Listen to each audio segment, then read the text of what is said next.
5, 4, 3, 2, 1. And we have ignition.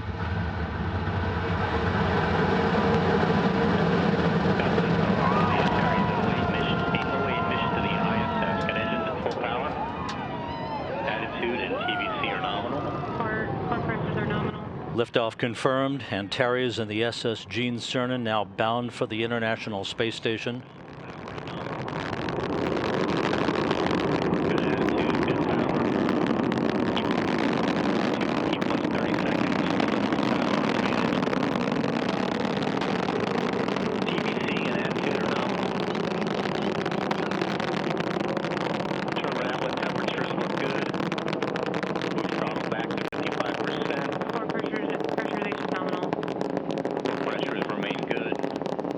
Arcing out to the southeast, approaching the 1-minute mark into flight.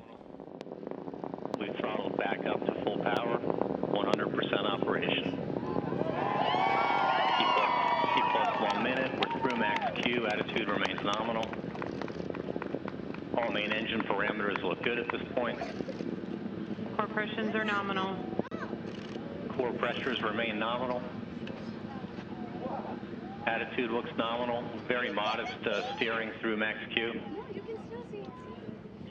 Antares now passing through the area of maximum dynamic pressure on the vehicle. Everything looking great.